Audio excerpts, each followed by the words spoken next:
हाँ जी, तो हम पढ़ रहे थे फंडामेंटल राइट्स, मूल अधिकार।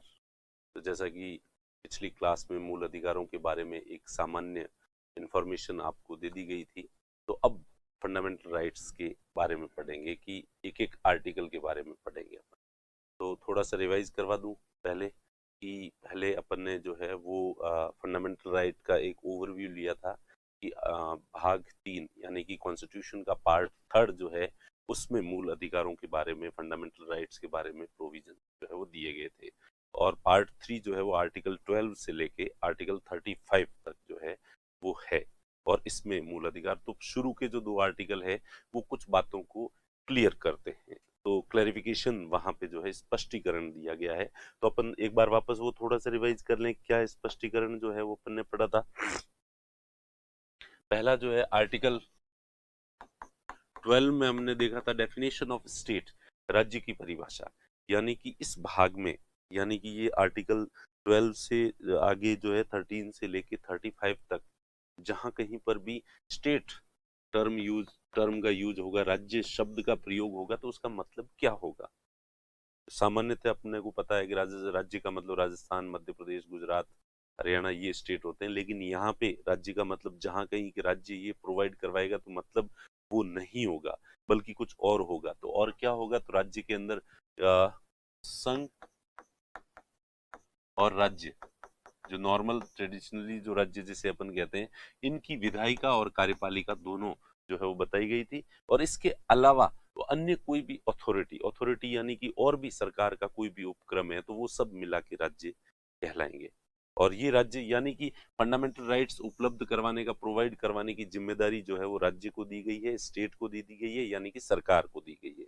तो सरकार ये करेगी, और सरकार, स्टेट का मतलब सरकार, और सरकार का मतलब केंद्र की सरकार, राज्य की सरकार, केंद्र की संसद, राज्य की विधानसभा, और केंद्र और राज्य की जितनी कंपनियां या कोई भी पीएसयू या उनकी कोई भी अथॉरिटी होती है, तो सब मिलके सरकार कहलाएंगे और ये फंडामेंटल राइट्स आपको उपलब्ध कराएंगे। तो मेरे ख्याल से आर्टिकल 12 जो है डेफिनेशन ऑफ स्टेट क्लियर हो गया है। उसके बाद जो है वो अपन ने देखा था आर्टिकल 13, आर्टिकल 13 में 1, 2, 3 और 4 चीजें जो है वो अपन ने देखी थी। तो आर्टिकल 1 के अंदर ये ऐसा लिखा गया है कि पुराना कॉन्स्टिट्यूशन लागू होने से पहले प्री कॉन्स्टिट्यूशनल लॉ, संविधान पूर्व की विधियों के बारे में बात की गई थी। इसके बारे में बात की गई थी, संविधान पूर्व, प्री कॉन्स्टिट्यूशनल लॉ। और संविधान लागू होने के बाद की, संविधान पश्चात, संविधानोत्तर, इसको ऐसे लिखूंगा मैं, संविधानोत्तर, संविधानोत्तर पोस्ट कॉन्स्टिट्यूशनल लॉ। और इन दोनों का ही मतलब ये है कि ये एक तरह से आर्टिकल 13 जो है वो कवच है, फंडामेंटल राइट्स को प्रोटेक्शन देता है कि किसी भी कानून से फंडामेंटल राइट्स को कम नहीं किया जा सकता। कानून भले वो संविधान से लागू होने से पहले का हो, पुराना कानून हो, अंग्रेजों के जमाने का कानून हो, भले ही संविधान लागू होने के बाद हमारी जो पार्लियामेंट बैठ के कानून बनाती है, उन दोनों ही तरह के कानूनों से फंडामेंटल राइट्स का वायलेशन नहीं किया जा सकता, मूल अधिकारों को कम नहीं किया जा सकता। यानी कि हमारी संसद या हमारी विधानसभा हमारे फंडामेंटल राइट्स में कटौती नहीं कर सकती। ये क्लियर किया गया था। आर्टिकल 13(1) में था कि संविधान पूर्व के जो कानून है उनसे फंडामेंटल राइट्स को कम नहीं किया जा सकता, और अगर ऐसा कोई कानून है तो वो कानून पूरा शून्य नहीं होगा, पूरा नल एंड वॉइड नहीं होगा, बल्कि उस कानून का वो भाग जो फंडामेंटल राइट्स का विरोध करता है, फंडामेंटल राइट्स को कम करता है, वो पार्ट जो है वो नल एंड वॉइड हो जाएगा, यानी कि शून्य हो जाएगा।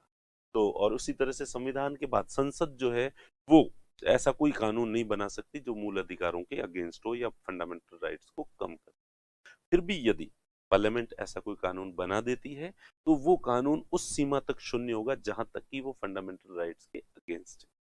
पूरा कानून यहाँ पर भी वॉइड ये नहीं होगा, शून्य नहीं होगा। तो ये बातें जो है वो एक्सप्लेन की गई है। और थ्योरी ऑफ डॉक्ट्रिन ऑफ एक्लिप जो है, यहाँ पे अपन ने जो है वो बात की थी कि आ, कोई भी जो है वो ये डॉक्ट्रिन ऑफ एक्लिप जो है वो संविधानोत्तर जो है इस पे लागू नहीं होती है, बल्कि इस पे लागू होती है। संविधान पूर्व की जो विधियां हैं वो अगर बनी हुई थी और फंडामेंटल राइट्स के अगेंस्ट थी, और इन फ्यूचर फंडामेंटल राइट्स में कोई अमेंडमेंट किया जाता है और उस अमेंडमेंट की वजह से pre constitutional law and fundamental rights के बीच का कॉन्ट्रडिक्शन यदि समाप्त हो जाता है तो फिर वो रिवाइव हो जाएगा, पुराना जो कानून है वो रिवाइव हो जाएगा, लेकिन ये वाला कानून जो है वो रिवाइव नहीं होगा। ठीक है। और इसी तरह से आर्टिकल 13(3) के अंदर जो है दिया गया है, लॉ की डेफिनेशन दी गई है कि विधि का मतलब क्या है। जिस तरह से आर्टिकल 12 में स्टेट की डेफिनेशन दी गई थी, और वो स्टेट की डेफिनेशन आर्टिकल 12 में जो स्टेट या राज्य की जो परिभाषा दी गई थी, डेफिनेशन दी गई थी, वो डेफिनेशन केवल भाग 3 में ही लागू होती, बाहर कहीं लागू नहीं होती। कि भाग 3 पार्ट 3 यानी फंडामेंटल राइट्स जब जब पढ़ोगे और वहां कहीं पर भी स्टेट टर्म का यूज होगा तो उसका मतलब वही समझोगे जो आर्टिकल 12 में दिया हुआ था। लेकिन इसके बाद आप आर्टिकल 4, हालांकि आर्टिकल 4 में भी वही डेफिनेशन है, आर्टिकल 36 जब अपन पढ़ेंगे तो उसमें भी डेफिनेशन ऑफ स्टेट दी गई है, और वो definition of state as it is article 12 से उठा के 36 में भी रख दी गई है। तो अब पार्ट 3 एंड पार्ट 4 जब पढ़ेंगे तब स्टेट का मतलब क्या होगा ये यहाँ एक्सप्लेन किया गया है। उसके बाद कहीं पढ़ेंगे तो स्टेट का मतलब वो नहीं होगा जो आर्टिकल 12 में कहा गया है। इसी तरह से यहाँ लॉ की डेफिनेशन दी गई है कि लॉ, कौन से लॉ की डेफिनेशन दी गई, क्या सारी विधियां क्या होगी पूरे कॉन्स्टिट्यूशन की जिम्मेदारी? नहीं। आर्टिकल 13 में जो 13(1) और 13(2) में ये जो विधियां शब्द का उल्लेख किया गया है, law, pre constitutional law and post constitutional law की बात जो की गई है, इस लॉ का मतलब क्या होगा? सामान्यतः लॉ का मतलब वो होता है जो पार्लियामेंट एक्ट पास करती है, और हमारी स्टेट लेजिस्लेटिव असेंबली जो एक्ट पास करती है, या प्रेसिडेंट जो ऑर्डिनेंस प्रोमुलगेट करता है, या गवर्नर ऑर्डिनेंस प्रोमुलगेट करता है, राज्यपाल अध्यादेश प्रख्यापित करता, जारी करता है, तो वो कानून होते हैं सामान्यतः कानून। लेकिन यहाँ आर्टिकल 13(3) में ये एक्सप्लेन किया है कि लॉ का मतलब केवल पार्लियामेंट्री या स्टेट लेजिस्लेटिव एक्ट नहीं होगा, केवल ऑर्डिनेंस नहीं होगा, बल्कि नियम, विनियम, रूल्स, रेगुलेशंस, उपविधि, bylaws, traditions, orders, notifications, आदेश, अधिसूचना, कोई पुरानी रूढ़ी या प्रथा है सरकार की, वो सारी चीजें मिला के सब विधियां हैं। यानी कि उन सब से किसी से भी फंडामेंटल राइट्स में कमी नहीं की जा सकती ये। और इसमें ये लिखा गया था कि ये जो विधि है आर्टिकल 368 के तहत यदि कोई कॉन्स्टिट्यूशन अमेंडमेंट किया जाता है, संविधान में संशोधन किया जाता है, तो वो जो संविधान संशोधन अधिनियम होगा, एक्ट होगा, वो आर्टिकल 13(3) के तहत लॉ की सेट कैटेगरी में नहीं आएगा। यानी कि सामान्य ये जो लॉ है बताए गए हैं, इन तरीकों से फंडामेंटल राइट्स को कम नहीं किया जा सकता, लेकिन कॉन्स्टिट्यूशन अमेंडमेंट करके फंडामेंटल राइट्स में कटौती की जा सकती है। इसका भाषा का मतलब यह है, और फिर इस पे एक लंबी डिबेट चलेगी और अपन उसको वहां पे क्लियर करेंगे। तो मेरे ख्याल से आज का जो रिवीजन है ये हो गया है। तो अब अपन पढ़ेंगे अगला जो आर्टिकल, अब फंडामेंटल राइट्स शुरू होते हैं। तो आर्टिकल 14 से लेके आर्टिकल 18 तक, अनुच्छेद 14 से लेके अनुच्छेद 18 तक जो है राइट टू इक्वलिटी की बात की गई है, समानता का अधिकार या कहें समता का अधिकार जो है वो बताया गया है, एक्सप्लेन किया गया है। तो अपन रूल ऑफ लॉ जो है वो पढ़ते हैं। देखिए एक मिनट, हाँ, तो रूल ऑफ लॉ, विधि का शासन, इसको थोड़ा एक्सप्लेन कर देते हैं। सबसे पहले तो अपन ये देखेंगे रूल ऑफ लॉ का मतलब क्या होता है, what is the meaning of rule of law, विधि का शासन। इसे कहने की जरूरत, विधि का शासन कहने का मतलब हमारे देश के अंदर कानून का शासन है, यानी कि यहाँ अराजकता नहीं है, देयर इज नो अनार्की, अराजक सिस्टम नहीं है यहाँ पे, मत्स्य न्याय नहीं है, माइट इज राइट वाली स्थिति नहीं है कि जो ताकतवर है वो कमजोर को पीट देगा, ऐसा नहीं है। न किसी व्यक्ति का शासन है, न किसी राजवंश का या राजा का शासन है, न किसी एक दल का शासन है, न किसी एक विचारधारा का शासन है, न मतलब किसी पर्टिकुलर का शासन नहीं है, बल्कि शासन किसका है? कानून। और कानून कौन बनाएगी? विधायिका बनाएगी। विधायिका जो भी कानून बनाएगी, लेजिस्लेचर जो भी लॉ बनाएगा, उस लॉ से ही हमारे देश की व्यवस्था को चलाया जाएगा। ये है कानून का शासन। तो रूल ऑफ लॉ का मतलब भी ये है कि यहाँ पे मत्स्य न्याय नहीं है, अराजकता नहीं है, किसी व्यक्ति विशेष, संस्था विशेष के पास जो है वो अधिकार नहीं है, बल्कि जो भी सिस्टम चलेगा, व्यवस्था चलेगी, वो कानून से चलेगी, लॉ से चलेगी। तो रूल ऑफ लॉ, विधि का शासन। तो जो रूल ऑफ लॉ है, विधि का शासन है, इसको हमारे कॉन्स्टिट्यूशन में दो तरह से, इस आर्टिकल 14 में दो तरह से डिफाइन किया गया है विधि का शासन, रूल ऑफ लॉ। तो विधि का शासन किस तरह से डिफाइन किया गया है? दो तरह से। पहला है इक्वलिटी बिफोर लॉ, विधि के समक्ष समता।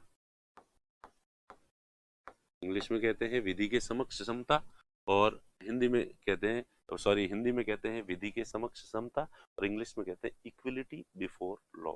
और अपन ने ये सोर्सेज ऑफ कॉन्स्टिट्यूशन जब पढ़ा था, तो अपन ने देखा था कि ये ब्रिटेन से जो है वो लिया गया, विधि के समक्ष समता। और समझ में भी आया, विधि यानी कानून, कानून के सामने सभी लोग समान है। और दूसरा है विधि का समान संरक्षण, इक्वल प्रोटेक्शन ऑफ लॉ, समान संरक्षण, इक्वल प्रोटेक्शन ऑफ लॉ। तो ये दोनों टर्म जो है वो यूज में ली गई है। वैसे ब्रिटेन में ये जो टर्म है, हमने ब्रिटेन से ली है, ये यूके से ली है।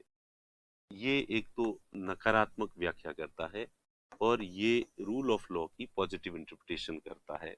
और ये यूके से लिया गया है, कहाँ से? ब्रिटेन से। और ये यूएसए से लिया गया है। तो शॉर्ट में अगर डायग्राम में अगर आप इसको समझें तो इस तरह से है, मैं इसको एक्सप्लेन करूंगा वैसे, ठीक है। तो विधि के समक्ष समता, equality before law and equal protection of law. तो पहले तो इन दोनों शब्दों को अच्छे से याद कर लीजिए, दो तीन बार पॉज कर दीजिए अभी, पहले वीडियो को पॉज करके, और इन दोनों टर्म्स को अच्छे से याद कर लीजिए। विधि के समक्ष समता, विधि का समान संरक्षण, equality before law and equal protection of law. दोनों टर्म्स अच्छे से याद हो जाए, 5-7 बार बोलोगे तो आपको याद हो जाए। और बार बार देखिए, इस तरह से रटने में कोई दिक्कत नहीं है। जो भी टर्म्स होती है, नई टर्म्स होती है, आपके सामने आती है।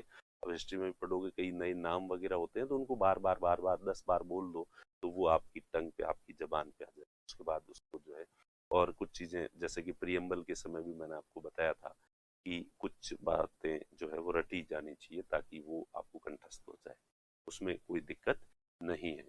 और वही वाला फॉर्मूला हमेशा ये ध्यान रखें, उस समय मैंने ये बताया था कि दुनिया में दो तरह की चीजें होती है, एक वो जो जिन्हें रटा जा सकता है, और दूसरी वो जिन्हें समझा जा सकता है।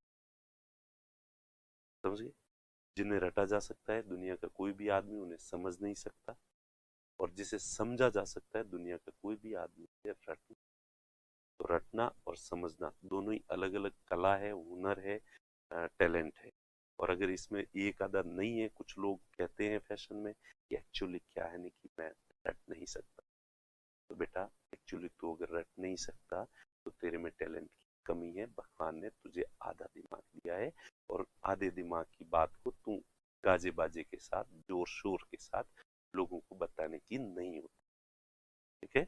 इस पे थोड़ा सा कोशिश करनी होती है कि ये पार्ट अपना कमजोर है, इसको मजबूत कैसे किया जाए, इस पे विचार करना चाहिए। और स्पेशली ये बीमारी जो है वो ये science background, engineering background, commerce background के लोगों को होती है। और वो आर्ट्स के स्टूडेंट्स को थोड़ा हे दिखाने के लिए, और खुद का सुपीरियरिटी कॉम्प्लेक्स को दर्शाने के लिए इस तरह के डायलॉग्स बोलते हैं, पर उनको नहीं पता ये आत्मघाती डायलॉग है। और आरएएस का पलड़ा उसके पक्ष में झुका रहता है, जिसका रटने वाला जो टैलेंट है वो थोड़ा ज्यादा है, समझने वाला तो चाहिए ही चाहिए, समझे बिना तो रटोगे भी क्या, ठीक है। तो प्लीज इन चीजों को याद कर लें। याद करने के बाद अब मैं आपको बताता हूँ विधि के समक्ष समता। तो आपको छोटा सा क्वेश्चन आएगा, उसमें 3 लाइनें लिखनी है सीधी सीधी, कि विधि के समक्ष समता जो है, equality before law gives negative interpretation of rule of law.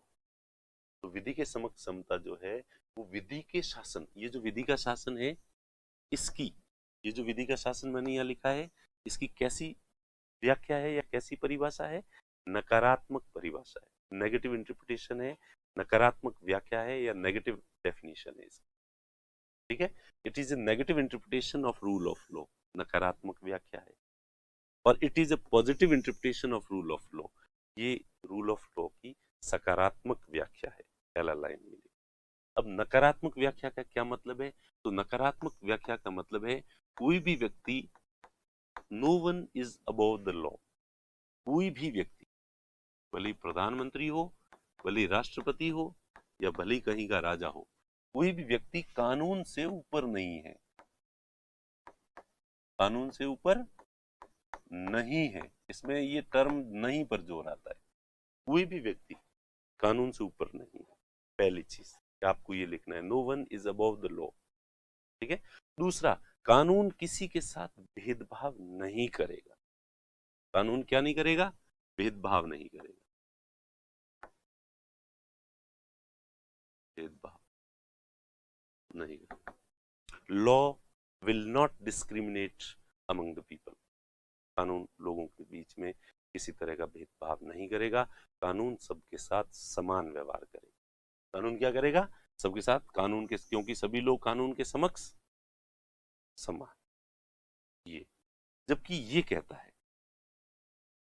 ठीक है, कि विधि जो है वो समान परिस्थितियों में समान व्यवहार करेगी। Equal behaviour in equal conditions, समान विधि समान परिस्थितियों में,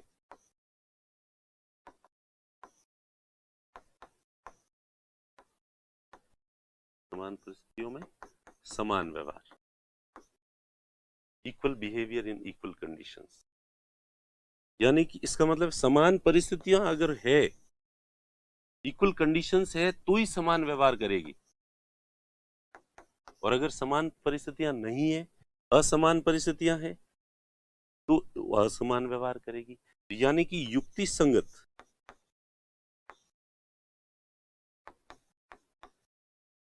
युक्ति संगत भेदभाव कर सकती है।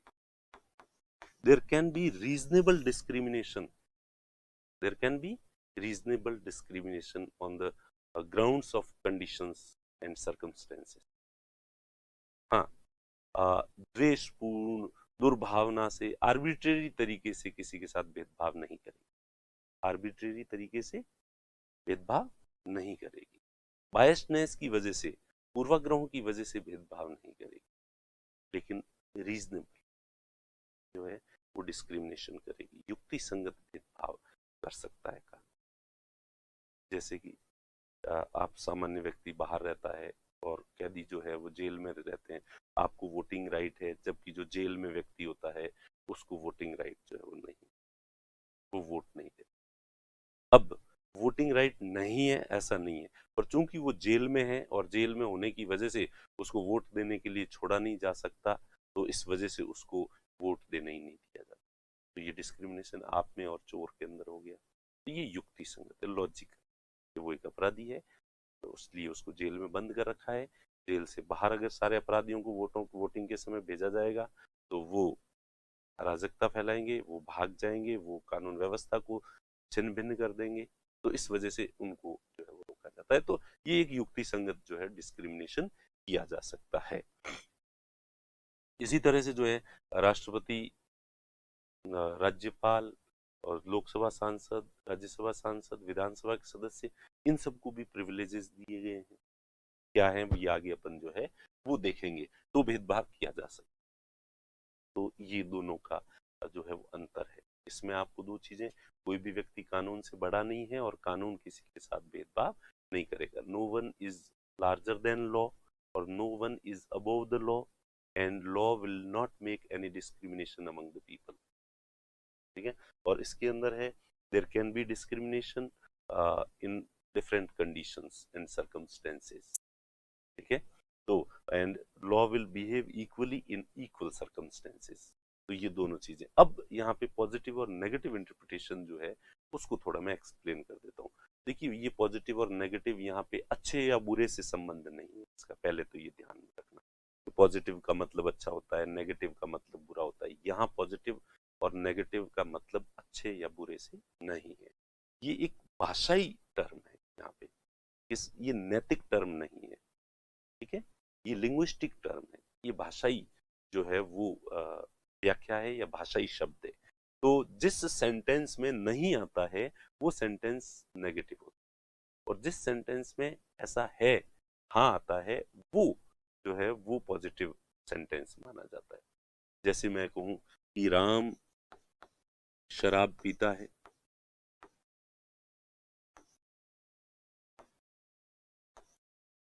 राम की जगह मोहन लिख लो, सोहन लिख लो, कुछ भी लिख लो, सोहन शराब पीता है, यानी कि सोहन में शराब पीने की आदत है, यानी कि कुछ चीज है।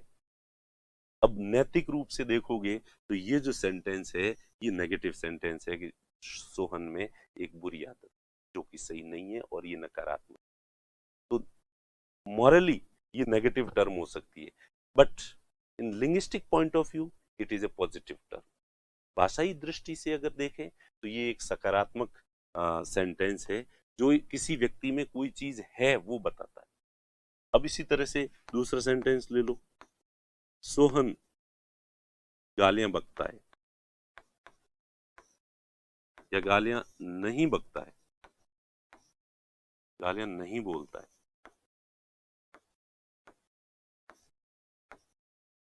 अब नैतिक रूप से देखा जाए तो ये माना जाएगा कि सोहन गाली नहीं बोलता है, ये पॉजिटिव चीज है, लेकिन ये नैतिक रूप से। तो लेकिन यहाँ पे जो हम ये व्याख्या कर रहे हैं वो मॉरली नहीं कर रहे हैं, या भाषाई दृष्टिकोण से व्याख्या कर रहे हैं, लिंग्विस्टिक पॉइंट ऑफ व्यू से इंटरप्रिटेशन कर रहे हैं।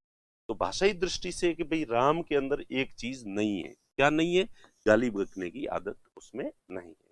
तो किसी चीज में क्या नहीं है, जैसे तो अभी मैं कहूं यह बोर्ड जो है वो सफेद है, तो ये पॉजिटिव इंटरप्रिटेशन, सफेद गुण है इसमें, इसलिए ये एक सकारात्मक व्याख्या है।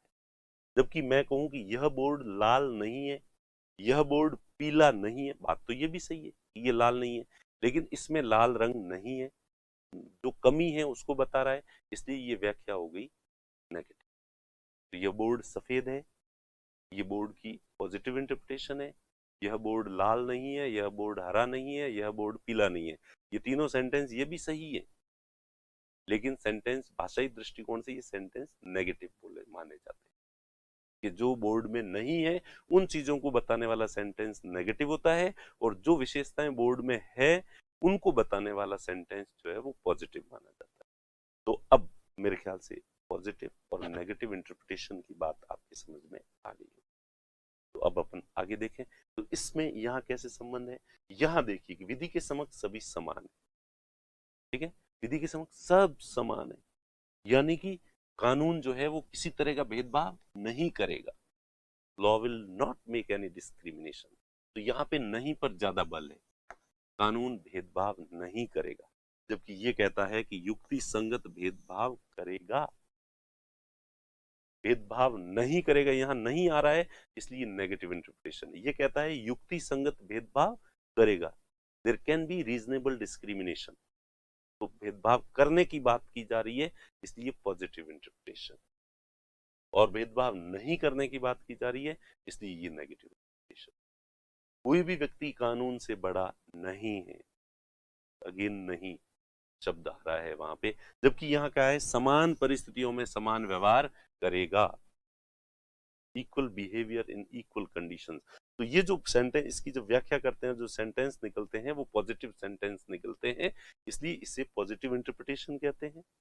और इसमें जो सेंटेंस निकलते हैं वो नकारात्मक, भाषाई दृष्टि से नकारात्मक नहीं नहीं वाले निकलते हैं।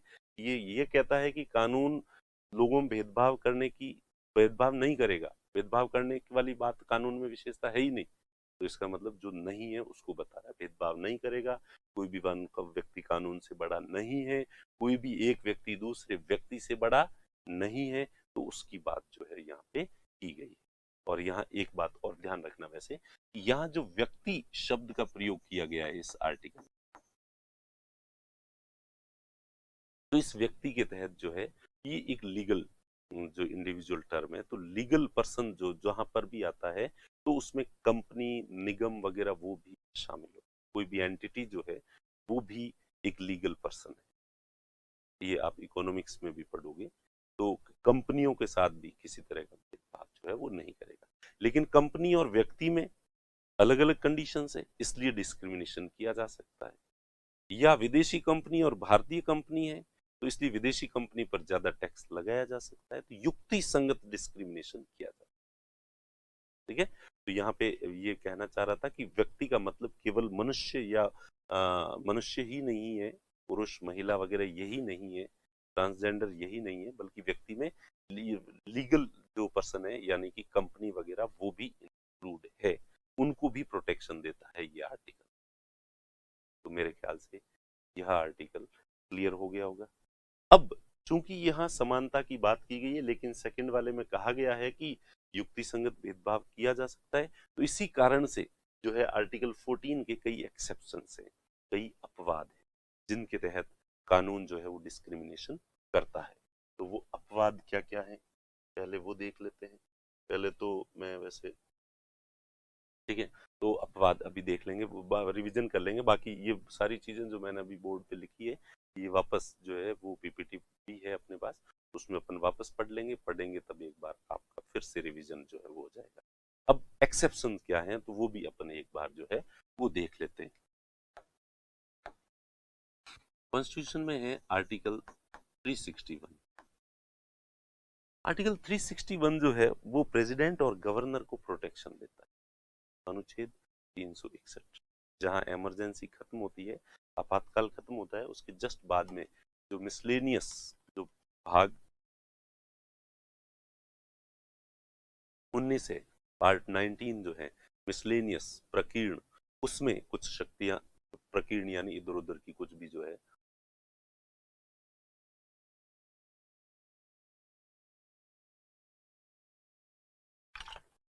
वो दी गई है। तो आर्टिकल 361 तो जहां से जो शुरू कर होता है, मिसलेनियस का जो पहला आर्टिकल है, ये प्रोटेक्शन देता है, किसे देता है? राष्ट्रपति और राज्यपाल। ठीक है, राष्ट्रपति और राज्यपाल दोनों को प्रोटेक्शन देता है। क्या प्रोटेक्शन देता है? पहला, कि जब ये अपने पद के कर्तव्यों का निर्वहन करेंगे,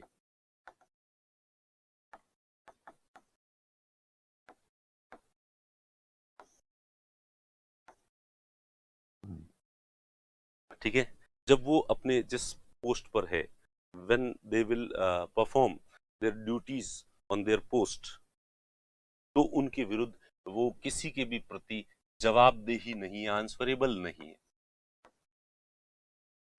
जवाबदेह नहीं। राष्ट्रपति और राज्यपाल अपने पद के कर्तव्यों के निर्वहन के लिए किसी के भी प्रति जवाबदेह नहीं। President and governor, president or governor is not answerable to any court or any authority for the performance of their duties and powers of their office। ठीक है, उनके ऑफिस के यानी उनके पद के जो भी पावर्स और ड्यूटी हैं और उनको परफॉर्म कर रहे हैं, तो इसके लिए वो किसी को जवाब नहीं देंगे। यानी कि पद के कर्तव्यों का निर्वहन करते हैं, तो निर्वहन करते समय वो जो भी काम करते हैं कर सकते हैं, उनको कोई सवाल नहीं पूछ सकता कि भाई साहब आपने ऐसा क्यों किया है।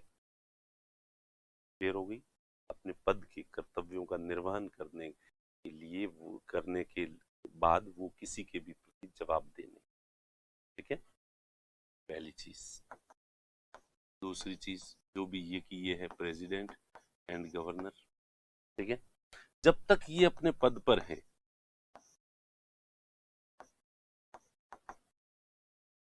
No criminal proceedings can be started against president or governor till they are in till their term of their office। जब तक उनकी वो अपने पद पर हैं, जब तक उनका कार्यकाल है, उनके कार्यकाल के दौरान उनके विरुद्ध आपराधिक मामलों में,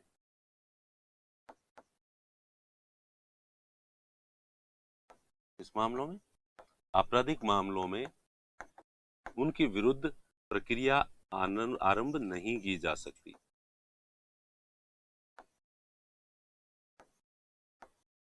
ठीक है, अगर ऐसा कुछ है तो पहले उनको हटाया जाएगा, हटाए जाने के बाद उनके विरुद्ध कार्रवाई बाद में की जा सकती है। अगर कोई ज्यादा बड़ा अपराध कर दे तो। जब तक वो अपने पद पर है तो पद की गरिमा है और उस डिग्निटी को बनाए रखना है, और डिग्निटी के कारण उनके विरुद्ध जो है आपराधिक प्रक्रिया शुरू नहीं की जा सकती। Criminal proceedings can't be started against them till there term of office. ठीक है, उनका जो कार्यकाल है उसके दौरान नहीं की जा सकती। ठीक है। तीसरा, ऐसी कोई प्रक्रिया आरंभ नहीं की जा सकती, वही प्रेसिडेंट और गवर्नर के विरुद्ध, इनको गिरफ्तार करना, अरेस्ट, या इनकी जो है वो जेल की सजा, इम्प्रिजनमेंट, जब तक ये अपने पद पर हैं इनको किसी जेल या किसी जेल में या इनको अरेस्ट नहीं किया जा सकता या इनको जेल में नहीं रखा। जो कुछ भी करना है बाद में जो है वो किया जा, लेकिन पद पर जब तक हैं ऐसा नहीं किया जा सकता। अब ये आपराधिक मामले तो आगे, अब जो है सिविल मामले अगर हैं, कोई सिविल चार्ज है, सिविल आरोप है इनके ऊपर, तो सिविल आरोप में भी 2 माह के नोटिस के बाद ही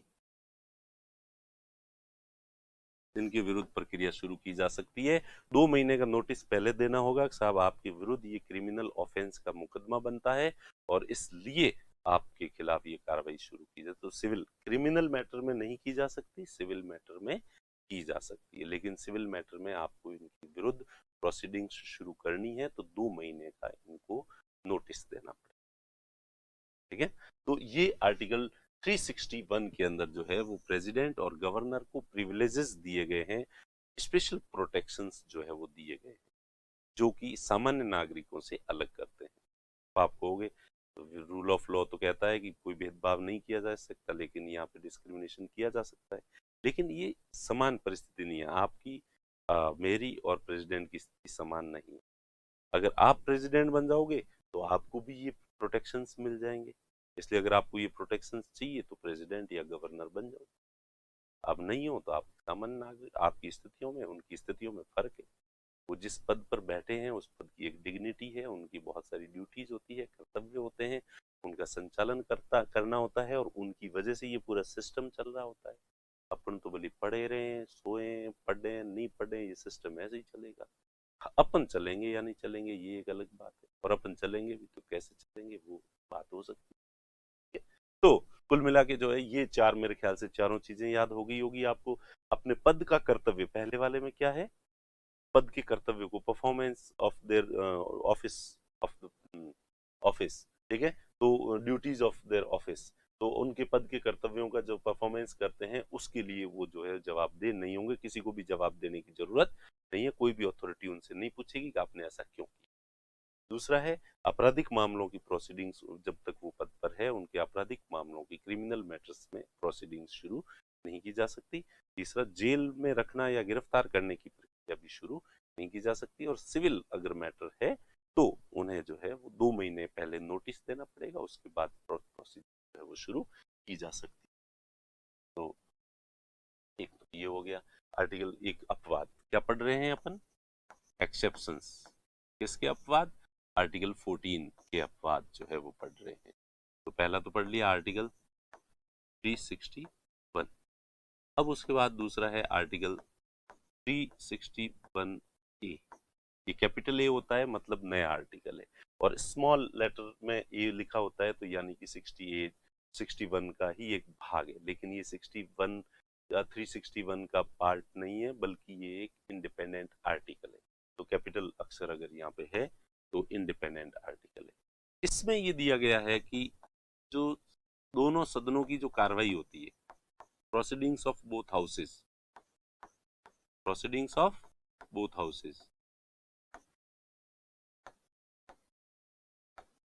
कार्यवाही, प्रोसीडिंग्स ऑफ बोथ हाउसेस जो कार्रवाई होती है उसका प्रकाशन, पहले ये था कि उसका जो है पब्लिकेशन नहीं किया जा सकता, सदन का जो सभापति है उसकी परमिशन से ही आप उनकी संसद की जो प्रोसीडिंग्स होती है उनको अखबारों में पब्लिश कर सकते हैं, न्यूज पे, रेडियो पे या टेलीविजन पे उनको जो है वो बता सकते हैं। परमिशन के बिना अगर कोई भी करेगा तो उसके खिलाफ कार्रवाई की जाएगी। ये हाउसेज की प्रिविलेजेस थे, ठीक है। लेकिन बाद में ये आर्टिकल 361 ए जोड़ के और ये प्रकाशन की अनुमति दे दी गई है। और किसी भी व्यक्ति ने दोनों सदनों की कार्रवाई का प्रकाशन किया है अखबार में या रेडियो में ब्रॉडकास्ट किया है या टीवी में ब्रॉडकास्ट किया है, ठीक है, और अगर जब तक कि ऐसा स्पष्ट प्रमाण नहीं हो कि इसने विद्वेष या दुर्भावना से जो है वो आर्बिट्रेरी तरीके से या गलत भावना से इस तरह का काम किया है, इस बात के पक्के सबूत नहीं हो, तब तक उस व्यक्ति के विरुद्ध जो है कोई कार्रवाई, लीगल एक्शन नहीं लिया जा सकता, उसकी कानूनी कार्रवाई नहीं की जा सकती। कुल मिला के कानूनी कार्रवाई नहीं की जा सकती। तो ये लोगों को, पत्रकारों को, मीडिया को और इनको एक तरह से प्रिविलेजेस दिया है कि ये संसद की जो भी प्रक्रिया है और वो उसका जो प्रकाशन कर सकते हैं, उसको ब्रॉडकास्ट कर सकते हैं, दिखा सकते हैं। और अगर किसी व्यक्ति ने जब उसके पास सही सही जानकारी को अगर वो पब्लिश करता है तो उसके विरुद्ध जो है वो कोई कार्रवाई जो है वो नहीं की जा सकती, ठीक है। तो ये थोड़ा सा एक और है, और इसके बाद जो है फिर है अगला है अपना आर्टिकल जो है आर्टिकल 105 105 105 में सांसदों के प्रिविलेजेस हैं, मेंबर ऑफ पार्लियामेंट के प्रिविलेजेस हैं, उनके विशेषाधिकार दिए गए हैं।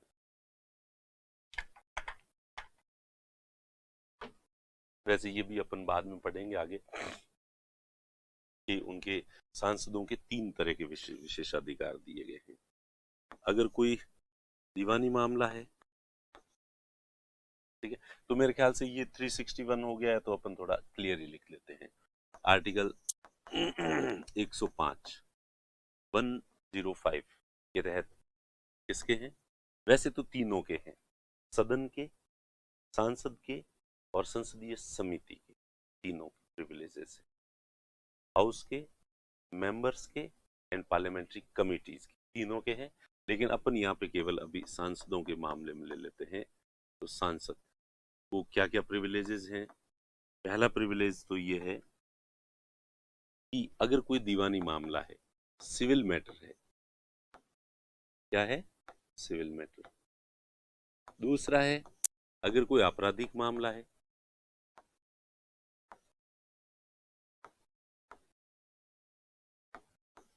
क्रिमिनल मैटर है। और तीसरा अपन देखेंगे आगे कि तीसरा क्या है। तो अगर कोई दीवानी मामला है तो सांसद को, उसके ऊपर सांसद के विरुद्ध कोई सिविल केस में कार्रवाई चल रही है, तो संसद का, सदन का जो सत्र चलता है, सेशन चलता है, सेशन क्या होता है ये आगे थोड़ा क्लियर होगा कि साल में 3 तो नियमित सेशन होते हैं, बजट सत्र, मानसून सत्र और शीतकालीन सत्र, जिस समय संसद की जो लोकसभा और राज्यसभा की बैठक होती है और इसमें बिल वगैरह पारित किए जाते हैं, प्रस्ताव पारित किए जाते हैं, बहस होती है, जो टीवी पे आप देखते हो, उसे सत्र कहते हैं, सेशन कहते हैं। सत्र जब चल रहा है तो सत्र के 40 दिन पहले और 40 दिन बाद तक उसको गिरफ्तार नहीं किया जा सकता। In civil matters, member of parliament can't be arrested before the 40 days before the session and 40 days after the session, and even during, obvious बात है कि during the session तो किया ही नहीं जा सकता, सत्र के दौरान अरेस्ट नहीं किया जा सकता, सत्र से 40 दिन पहले अरेस्ट नहीं किया जा सकता, सत्र से 40 दिन बाद में तक अरेस्ट नहीं किया जा सकता। आपके और मेरे खिलाफ अगर सिविल केस होगा तो फटाक से, और उसमें अरेस्ट करने वाला अगर प्रोविजन है तो फटाक से अपने को अरेस्ट किया जा सकता है। लेकिन सांसदों को और विधायकों को, जो हमारे एमएलए और एमएलसी होते हैं, इन्हें भी ये प्रिविलेजेस जो है वो प्राप्त, इन्हें नहीं किया जाए सिविल केस में। तो सिविल केस में इन्हें ये अधिकार दिया गया है कि सत्र से 40 दिन पहले और सत्र के 40 दिन बाद तक इन्हें अरेस्ट नहीं किया जाएगा। कर लेना, बाद में कर लेना। सिविल केस क्या होता है, क्रिमिनल केस क्या होता है, या शायद अपन ने देख लिया, नहीं तो आगे अपन जो है ये सब बहुत देखिए, पॉलिटी में बहुत सारी ऐसी टर्म्स होंगी जो आपकी पहले क्लियर नहीं हो, और कई सारी चीजें आपको अभी समझ में नहीं आएगी, लेकिन ये बाद में आपको समय आने पे आपको समझ में आएगी, क्योंकि सारी टर्म्स नहीं है, और सारे सिविल और क्रिमिनल अब मैं यहाँ समझाने लग गया तो एक क्लास तो उसमें लग जाए। ठीक है, तो ये जब अपन जुडिशियरी पढ़ेंगे उस समय पढ़ेंगे, आर्टिकल 44 पढ़ेंगे, 44 पढ़ेंगे, तब पढ़ेंगे अपन कि यूनिफॉर्म सिविल कोड पढ़ेंगे, तो उस समय मैं थोड़ा आपको समझाऊंगा। तो ये तो सिविल मामले, और वैसे शॉर्ट में बता दूं कि शादी, विवाह, संपत्ति, वसीयत, इस तरह के जो मामले होते हैं, पैसे टकों के मामले और शादी विवाह से संपत्ति संबंधित जो मामले होते हैं उनको सिविल केस के, और ऐसे ये इतने सीवियर तो होते भी नहीं है, इसलिए जल्दी गिरफ्तार करने की जरूरत नहीं है। हाँ, अगर क्रिमिनल किसी ने खून कर दिया किसी सांसद ने तो तुरंत गिरफ्तार किया जाए, लेकिन पति पत्नी का मामला है, दो भाइयों के बीच प्रॉपर्टी का है, विवाद है, और उसमें है कि सांसद महोदय ने जो है वो ज्यादा प्रॉपर्टी अपने नाम करवा दी है, तो वो सिविल केस है, तो उसमें जो है 40 दिन पहले और 40 दिन बाद का प्रोटेक्शन दिया जाएगा। आपराधिक मामलों में तो ये है कि आप पे अगर किसी सांसद पे आपराधिक मुकदमा चल रहा है और न्यायालय में उसकी पेशी है, उसको प्रेजेंट होना है, तो और इधर उसका सत्र चल रहा है, तो जब तक सत्र चल रहा है, सत्र के दौरान उसे अरेस्ट नहीं किया जा सकता। ठीक है, सॉरी, मैं थोड़ा ये अरेस्ट वाला गलत बोल गया हूँ। सत्र के दौरान उसे जो है वो कोर्ट में जाकर उपस्थित होना जरूरी नहीं, उसका वकील कह देगा कि सांसद महोदय जो है वो अभी शीतकालीन सत्र चल रहा है, इसलिए वो लोकसभा की कार्रवाई में भाग ले रहे हैं, न्यायाधीश महोदय वो नहीं आ सकते, और आर्टिकल 105 इसका प्रोटेक्शन भी देता है कि अगर सत्र चल रहा है और वो सत्र में है तो वो न्यायालय में नहीं उपस्थित होने के लिए बाध्य नहीं है, तो पेशी पे जाना जरूरी नहीं है। फिर जो है सांसद जो है सत्र की कार्रवाई के दौरान सदन में कुछ भी बोलता है, कुछ भी बोलता है या किसी के भी पक्ष में मतदान करता है, तो इसके लिए किसी न्यायालय के समक्ष उसे जो है वो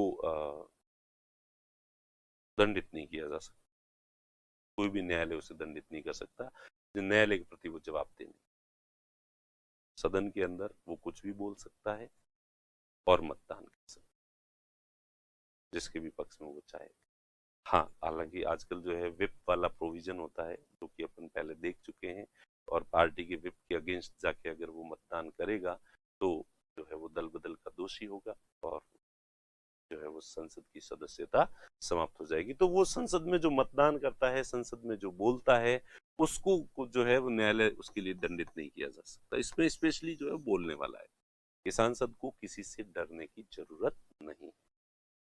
तो इसको अपन और एलोबरेटली तरीके से जो आर्टिकल 105 जब पढ़ेंगे तब पढ़ेंगे। तो कुल मिला के मैं यहाँ ये कहना चाह रहा था कि हमारा कॉन्स्टिट्यूशन मेंबर ऑफ पार्लियामेंट्स को और स्टेट लेजिस्लेचर के जो मेंबर्स होते हैं इनको प्रिविलेजेस देता है हम सामान्य नागरिकों या अन्य व्यक्तियों की तुलना में।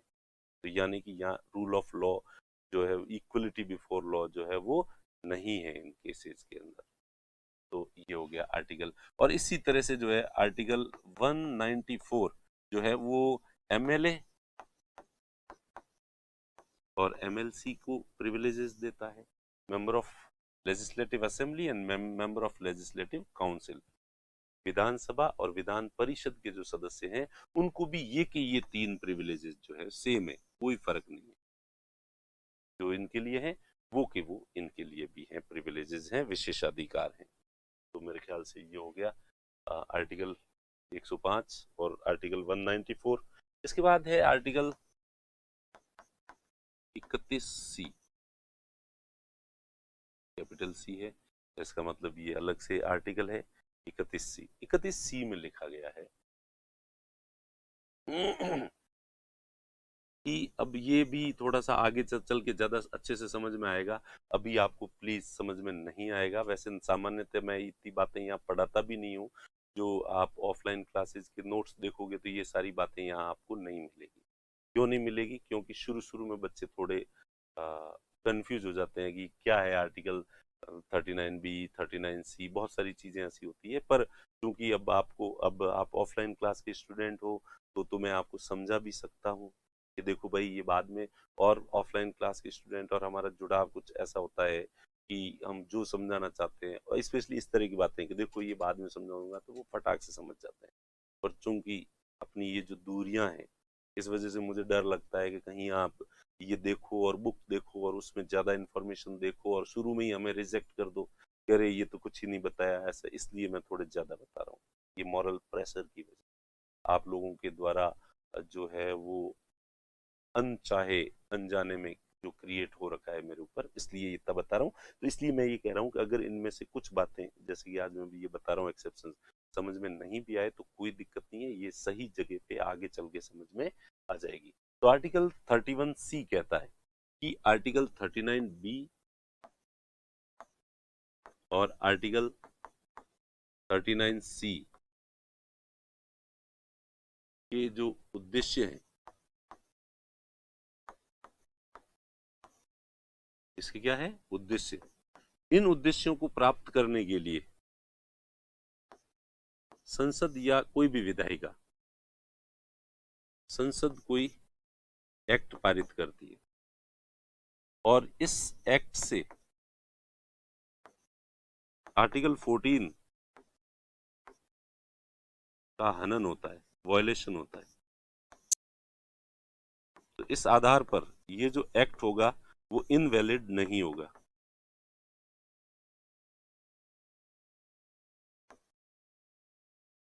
ठीक है।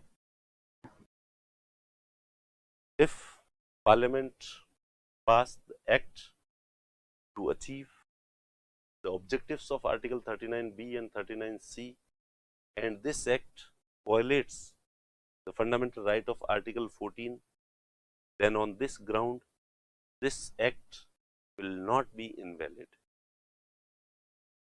यदि संसद अनुच्छेद 39B और 39C के में जो उद्देश्य लिखे गए हैं, उन उद्देश्यों को प्राप्त करने के लिए कोई कानून बनाती है और उस कानून से विधि के समक्ष समता का हनन होता है, तो हो एक बार नहीं 100 बार हो, केवल इस आधार पर कि इससे आर्टिकल 14 का जो फंडामेंटल राइट है इसका वायोलेशन हो रहा है, इस आधार पर इस एक्ट को नल एंड वॉइड घोषित नहीं किया जा सकता।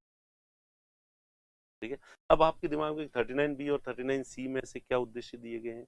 39B और 39C में दिए गए हैं कि जो राज्य अर्थव्यवस्था का संचालन इस तरह से करेगा जिससे गरीबों का भला हो। तो यानी कि गरीबों का भला करना, और एक तरह से ऐसा भेदभाव करे कि अमीरों की संपत्ति लेके गरीबों में बांटनी पड़े, तो बांट सकता है राज्य। राज्य का फर्ज है कि वो सबके बीच में आर्थिक समानता होनी चाहिए, और उस आर्थिक समानता को प्राप्त करने के लिए अगर कोई एक्ट पारित किया जाता है तो ऑब्वियस सी बात है उसमें फिर भेदभाव होगा।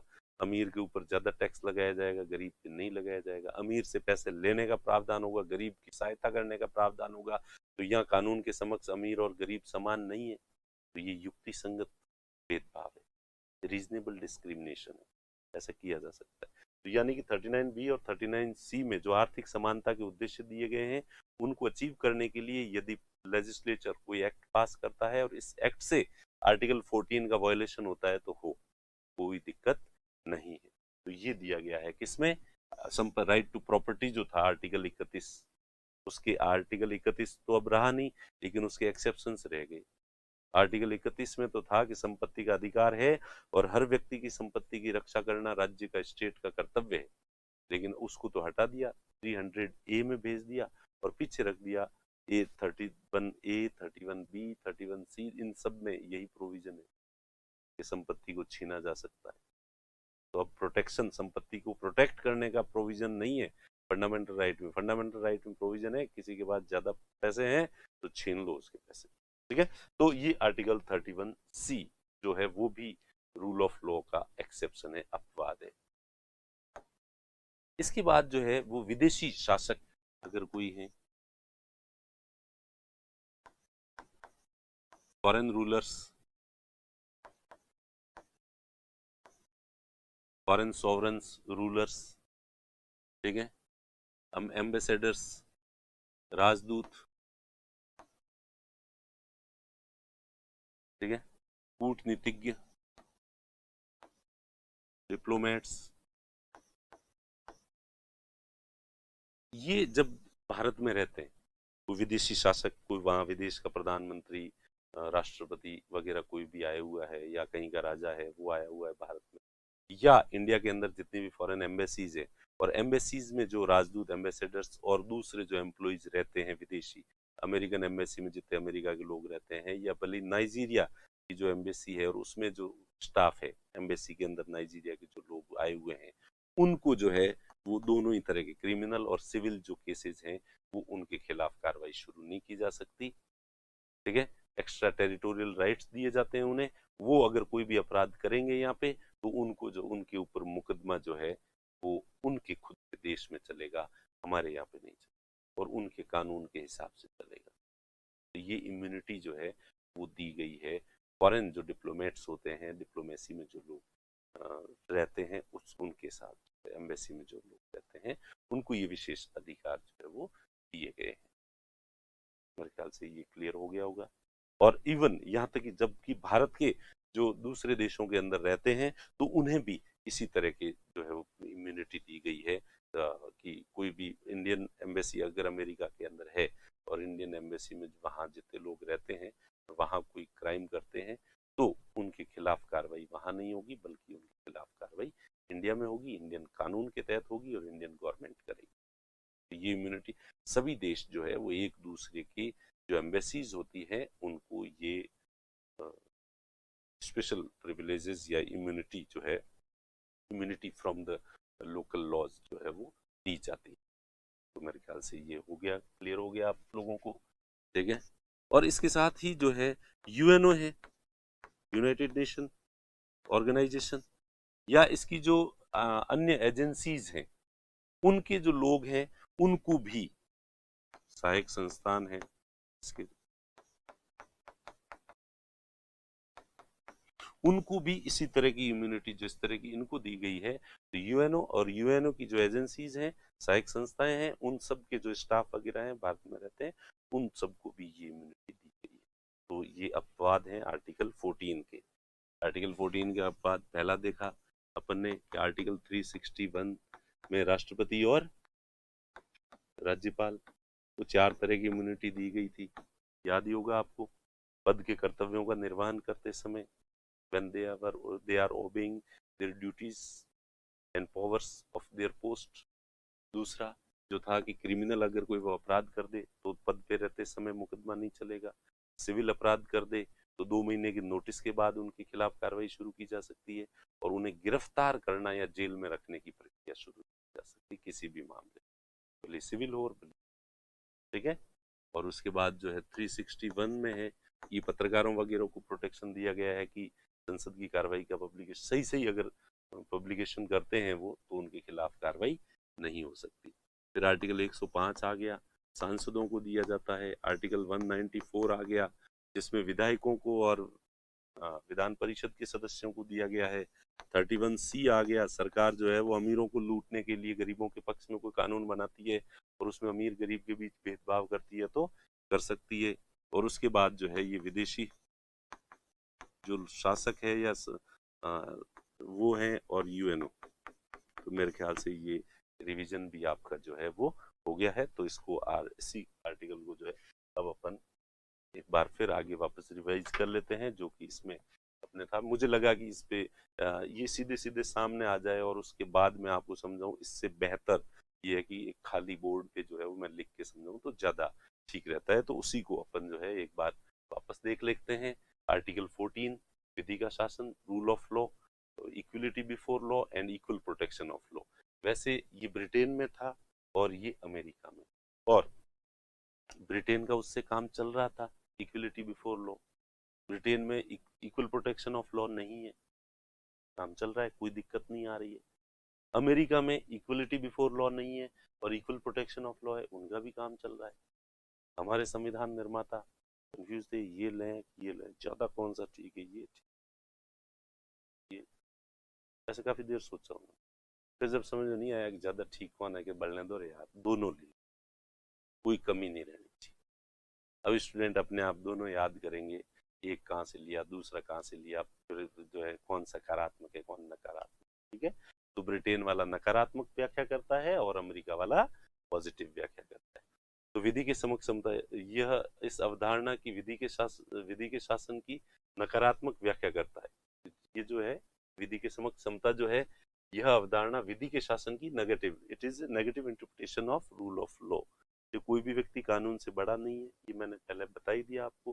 कानून के समक्ष सभी समान है, कोई भी व्यक्ति बड़ा या छोटा नहीं होता है। तो इसमें नहीं नहीं ये ज्यादा जो है टर्म है, इसलिए नहीं पर एम्फेसाइज करता है कि कानून भेदभाव नहीं करेगा, इसलिए ये नेगेटिव इंटरप्रिटेशन है। No person is above the law, all are equal before the law, no person is above the law और लार्जर देन द लॉ। ठीक है, नो पर्सन इज हाई और लो। ठीक है, यह अवधारणा कहाँ से ली गई है, ब्रिटेन से ली गई है। उसके बाद विधि का समान संरक्षण, इक्वल प्रोटेक्शन ऑफ लॉ, विधि के शासन की कैसी व्याख्या करता है, सकारात्मक, it is a positive interpretation of rule of law. और इसका मतलब ये है कहने का कि इस इक्वल जो कंडीशंस होती है उसमें इक्वल बिहेवियर जो है किया जाएगा, समान परिस्थितियों में समान व्यवहार करेगा law. The law will treat equally under equal circumstances, यानी कि इक्वल कंडीशन अगर नहीं है तो लॉ जो है विधि युक्ति संगत भेदभाव कर सकती है। ठीक है, तो there can be reasonable classification and reasonable discrimination among the people. और तो जैसे कि राष्ट्रपति, राज्यपाल, सांसद, विधायक आदि को जो है दिया जाता है।